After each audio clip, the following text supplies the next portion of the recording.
Welcome to T10 Info TV SK channel. My name is Syed. Here I am with the latest news for September 7, 2023.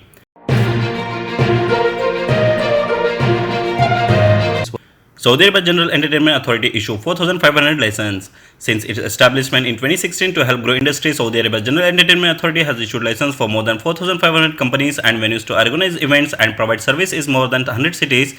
There are 1,579 licensed restaurants and cafes that offer live performance, 257 facilities specializing in entertainment center, and 17 dedicated amusement parks. Central bank governors have big role in economic integration, says Gulf Cooperation Council chief.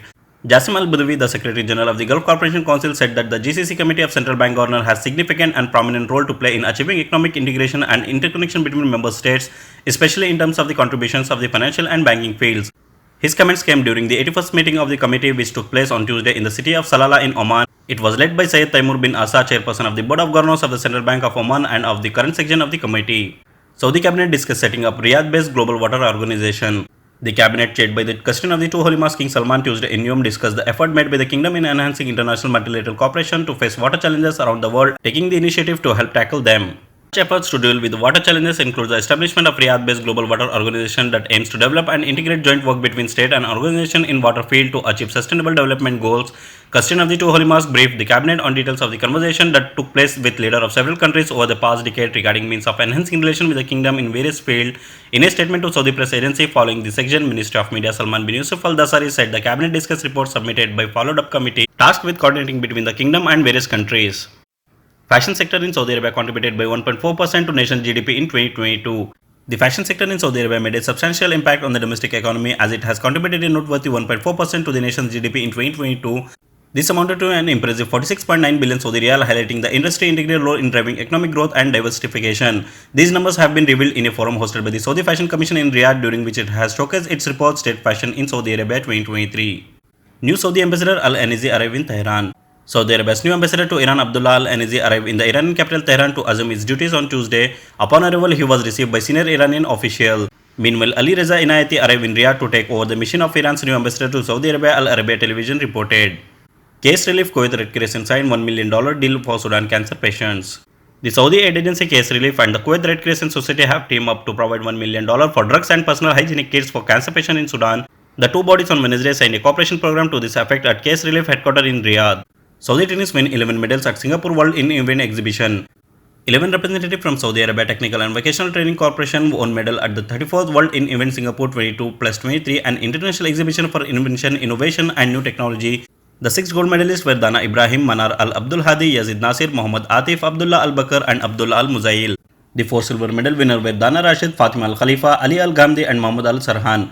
Trainee Abdullah Al-Amiri won a bronze medal.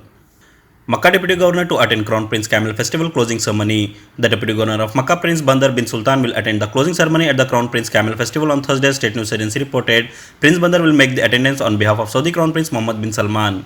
Japan's Foreign Minister Hayashi to focus on trade investment at GCC Japan meeting. Japan's Foreign Minister Yoshimasa Hayashi is set to arrive in Saudi Arabia on September 7 for a GCC Japan ministerial meeting with talks expected to focus on trade investment and global security challenges.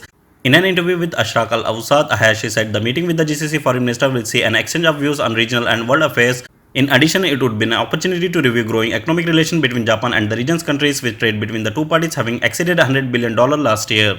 Cyprus condemns attack on Kuwait tourist. Cypriot Foreign Minister Konstantinos Kombos met Kuwait ambassador on Wednesday to condemn an attack on Kuwaiti tourists during anti-migrant violence in the island's second city, Limassol. He met Kuwait Ambassador Abdullah Al-Kharafi after the Gulf country lodged a protest over the attack during racist-motivated violence in Limassol on Friday evening. 5 people died on Tuesday in flash flood from torrential rain that turned the streets of Istanbul and parts of northwestern Turkey into rushing rivers, officials said. The nighttime storm partially flooded an Istanbul subway station and forced the evacuation of dozens of people from a city, library, media reports said. Europe tells Turkey to address democracy before membership. The European Union Enlargement Commissioner told Turkey on Wednesday to address issues around democracy and the rule of law if it wants to boost its drive to join the bloc. Ankara secured a pledge from Brussels to resurrect stalled membership negotiation in exchange for lifting its blockade of Sudan's drive to join the NATO military alliance. Turkish President Tayyip Erdogan has made mending tone ties with Western allies one of his priorities after winning a difficult election in May. Philippine Central Bank promote Islamic finance, invites Saudi investor. The Philippine Central Bank said on Wednesday it has been promoting Islamic banking and finance initiative in the country and held consultation in Saudi Arabia to expand the sector. The Banco Central Filipinas has been actively promoting Islamic finance in the country, and the possibilities for its development has been growing since last month when the country's monetary board approved the first Islamic bank unit license for a traditional bank. The decision expanded the possibility for foreign and private banks to tap into the market. Earlier, it was limited to the state-owned Al Amana Islamic Investment Bank of the Philippines. UK to ban Russia Wagner Group as terrorist organization. Britain is to ban Russian mercenary outfit the Wagner Group as terrorist organization, media reports said on Tuesday, quoting Home Secretary Suella Braverman. The UK was set to make the Wagner Group a proscribed organization under anti-terror laws, putting it on par with Islamic State and Al-Qaeda, a report in the Daily Mail said. Ban in Afghanistan, Pakistan opened doors of education for Afghan students. Khyber Pakhtunkhwa province has offered admission to universities for Afghan students, especially women, after the decision of the Taliban government in Pakistan, neighboring country Afghanistan, to ban female students from studying. In this regard, high-level meeting was called Peshawar Khyber Medical University on Tuesday, in which Vice Chancellor Dr. Ziaul Haq, Director of Admission, Deputy Consul General of Afghan Consulate in Peshawar, Mufti Nurullah Hotak and other officials participated. It was decided in the meeting that Afghan students will be given education in all courses of the university, including BS program, including physiotherapy and pharmacy. Afghan officials were told by the university administration that all degree program, including medical and dental, will be charged the same fee as Pakistani students. Crackdown on electricity thieves, consideration of establishment of special courts. Pakistan's caretaker energy minister Muhammad Ali has said that 589 billion rupees worth of electricity is stolen annually. Unless this thief is stopped, electricity cannot be affordable for common consumer. In a news conference along with Information Minister Murtaza Solanki in Islamabad on Wednesday, Energy Minister Muhammad Ali said that due to electricity thief, common consumer are burdened. There are 10 electricity distribution companies in Pakistan. The situation of power thief and recovery is different in every region. The energy minister said that only 5 distribution companies are losing 100 billion out of the billing 344 billion. He said that only in some areas of Mardan district of Khyber Pakhtunkhwa electricity worth 1 billion rupees is stolen annually, while in Shikarpur district of Sindh electricity worth 60 crore rupees is stolen annually. Data on the stolen feeders has been obtained. Tehreek-e-Insaf President Pervez Ilahi handed over to Islamabad police on 2-day remand. The Anti-Terrorism Court of Islamabad again handed over PTA President Pervez Ilahi to the police on a 2-day remand. In the Anti-Terrorism Court, Islamabad Duty Judge Shahrukh heard the case against Chaudhry Pervez Ilahi in police station CTD. Islamabad police produced Pervez Ilahi before the court. The police, while seeking physical remand of Pervez Ilahi for 15 days, said that the accused had provided vehicles and stake for waiting in the judicial complex. Sent people to Islamabad to attack the vehicle have to be recovered from them, and the unknown accused have to be found out. Pervez Ilahi lawyer opposed the physical remand and said that the request of physical remand is ridiculous. Pervez Ilahi was acquitted in 2 cases registered in Gujranwala but was arrested soon after his release. They are being targeted for revenge of political ground. He is sick and his back hurts. Kidnapping of women for digital currency in Dubai. The Dubai Court of Appeals in the United Arab Emirates has sentenced 4 Asian nationals to 2 years in prison and fined 45,200 dirhams for kidnapping a woman to obtain digital currency. According to Emirates News Agency, the leader of the group was the driver of an Asian woman. One of the accused gave the impression to the women that he wanted to buy digital currency. The accused also made several digital currency deals to gain the women trust, then lured the woman with a big deal and invite her to place in Dubai where the accused surrounded her. The accused forcibly obtained the password of the mobile phone from the women. 8,000 digital currency notes were transferred from the account and 8,000 dirhams were taken away. The women's purse was also taken, which was worth 7,200 dirhams. He is also threatened several consequences for filing a police report. Amit Shah and Megwal met Kovind days after he was appointed head of One Nation One Election panel.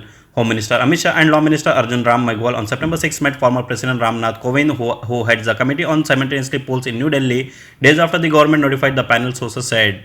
Xi Jinping Putin skipping G20 summit not unusual. China President Xi Jinping and Russia's Vladimir Putin skipping this week G20 summit in New Delhi is not unusual, as nothing to do with India. External Affairs Minister S. Jaishankar told ANI. He added that Sherpas of the G20 country as negotiating to build a consensus and arrive at declaration at the September 9-10 summit in New Delhi. The leaders of China and Russia have regretted their attendance at the summit in Delhi, but Mr. Jaishankar denied that their absence would cast a shadow on the summit. Mr. Rahul Gandhi leaves for Europe tour. Congress leader Rahul Gandhi on September 5 left for an almost week-long Europe tour, during which he will hold meeting with European Union lawyers, students and the Indian diaspora, so said. Mr. Gandhi will meet a group of Europe lawyers in Brussels on September 7 and also hold a similar meeting in The Hague. Supreme Court seeks status report from Manipur government on recovery of arms from all sources. The Supreme Court on September 6 sought a status report from the Manipur government on the recovery of arms from all sources made so far. The petitioners are arguing that weapons were plundered from the state armory and used during the ethnic violence. No agenda for special session for Parliament, discuss 9 issues raised by opposition Sonia Gandhi to PM Modi. Congress leader Sonia Gandhi on September 6 wrote to Prime Minister Narendra Modi to point out that no agenda was listed for special Parliament section and to raise 9 issues including violence in Manipur and price rise for discussion during it. The issue listed by Ms. Gandhi includes central-state relation rise in case of communal tension, border transgression by China and the demand for a joint parliamentary committee to investigate the transaction of the Adani Business Group in light of several revelations. That's all in today's headlines. Keep watching T10 Info TV SK channel by subscribing and do hit the bell icon to receive notification and more updates.